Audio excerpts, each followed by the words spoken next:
Alrighty, so today we have Blue Boa versus our Blue Purple Reiju. I normally don't do face content, but well, yeah, we'll see how it goes. If you guys really don't like the face content, let me know, and I will stop showing my face. But yeah, so today, of course, this is just a new Boa deck that I've been working on. Boa, I think, is a really strong leader. Obviously, Warlord package overall. A pretty good start, but I'm just going to mulligan just because why not? And I do run both puddings in this one. I know sometimes a lot of people don't like to have pudding in their deck, just because it's just one of those things where they prefer, say, something else like another blocker type or something like that. But I like the draw ability with in conjunction with the leader ability. Of course, a quick overview of Boa. If you haven't played her yet or are just unsure, during your turn, once per turn, you may activate this when a character leaves play from one of your own abilities. If you have 5 cards or less in hand, draw 1 card. Of course, Reiju's ability, your turn once per turn. When one of your Dawn cards are on the field is returned to your Dawn deck, draw 1 card. So yeah, pretty standard. A lot of people that are running the Reiju package right now actually are running Reiju run the Foxy package.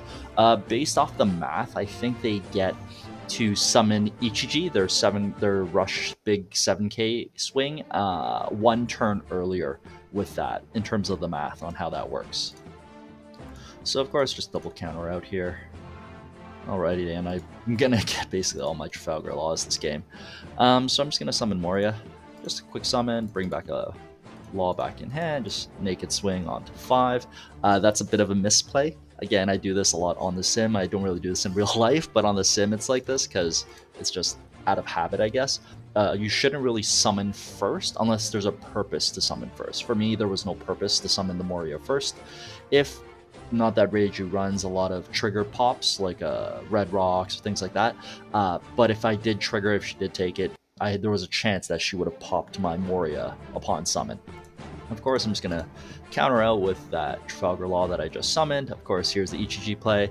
She didn't use the ability, so that is a thing. But yeah, in this case, swinging on 7, so I could counter out, but I'm just going to take this one. And what I love about this Warlord package is it comes with so much counter. Like, there's so much counterplay in this. So in this case, what I could do, I could just drop a bomb, reset Ishiji. But what I think the better play is actually just to summon a Boa, make him so he can't attack, return the Sengoku to the bottom of my deck, use card action, and then swing.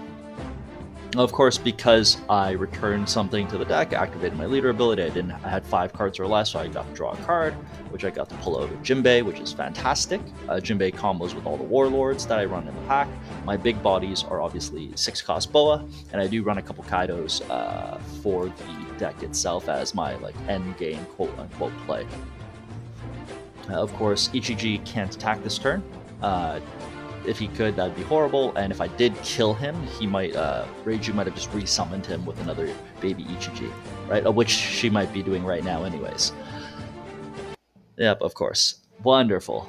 Probably -2 on him, and then just swing to kill with 6, and then a 7 onto face. Oh, okay, maybe an 8 onto face. Yeah, 8 onto face. That's fine. Let's counter out here. It's like, oh, Janny, why did you do that? Because. Let's deploy Jinbei. I get to summon. I could summon a Moria. Bring back another 2k into hand. And then have a 4th body on. Or I could do a double draw. Or I could throw up a blocker.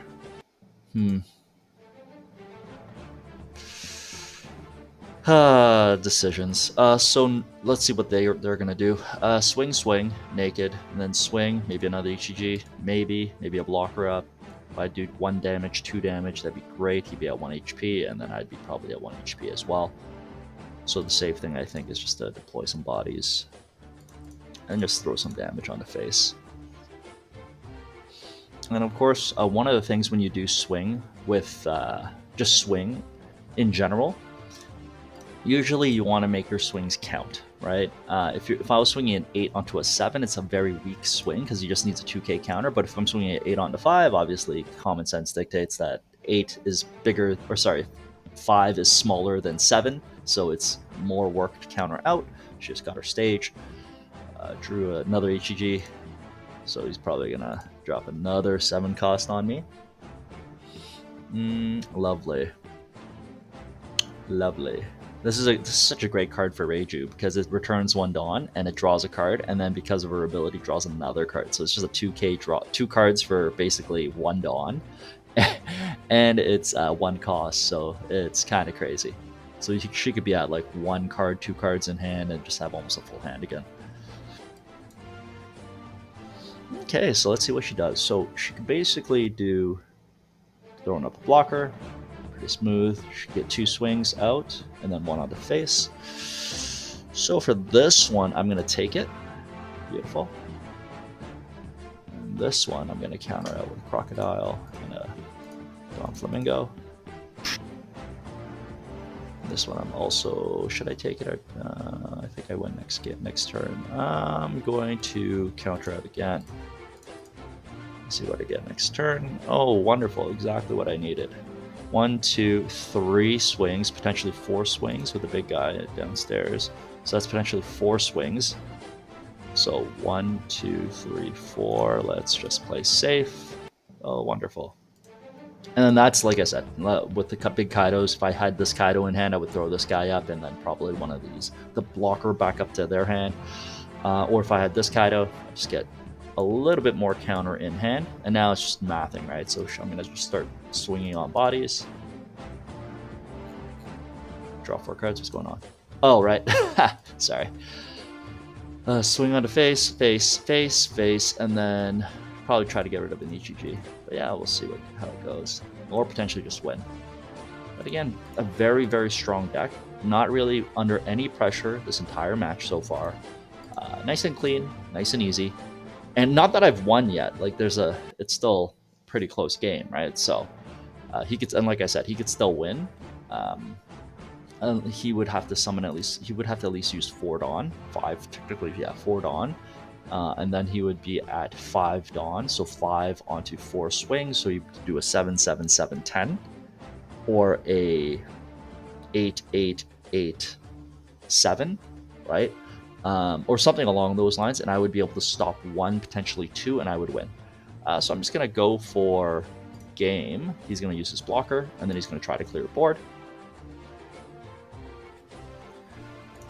Cool. Yeah, the only real, it's pretty close to over, but again, I've lost games before where I felt super confident, and that's just because I'm kind of trash, but it is what it is. But yeah, Boa, super strong deck. It's not my traditional playstyle. I love rush, I love red, I love like triggers and stuff like that, but the flood aspect is so much fun. And when you play against like the new meta, like since the bans, they don't have as much removal as they did before. So I think the Boa deck is going to slowly skyrocket to a top tier deck. It hasn't yet because RP Law is still being played, NES Lobby is still being played, and so on and so forth. But when removal trickles down just a smidge, obviously RP Law being completely hard banned, and then NES Lobby, the free -2 cost is going to be removed. It makes it a little bit more difficult to combo with Lucci consistently. So I've been seeing a lot of Morias lately in terms of that. And of course, now she's just going crazy, right? Like another HG, like I said, and then she's going to have, yeah, so it'd be 8, 8, 8, 6. Actually, I mathed it wrong because she did one of these, which is fine. So she could go for, or yeah, they could try to clear a board, but they don't have blocker. Oh, and they're going to try to clear a board. Okay, so I'm just going to use 1. And now I don't think they have it. Use a 2. And then I got to give it up. And then they have 1 swing left. I'm going to take the big guy. Or take the little guy. Oh, okay, take the little guy. Whatever, it's fine. GG, well played. Blocker goes up. Of course. Let's remove that blocker. Use my card and then GG. Yeah, and that's it. Well, hope you guys enjoyed this one. If you guys want longer videos, I like to keep them a little bit shorter. I know not everybody wants to watch a 45-minute video of just me like dunking on people, but thanks. But yeah, thank you, Ren, for the praise. Reiju is so strong. Like, this is not a great thing. I got a great starting hand, but yeah, if you guys want me to start making longer videos, just shoot me a comment, let me know. And I just broke 30 subscribers. I do want to thank everybody for that has been supporting the channel. It's been great. Thanks, and I'll catch you all on the next one.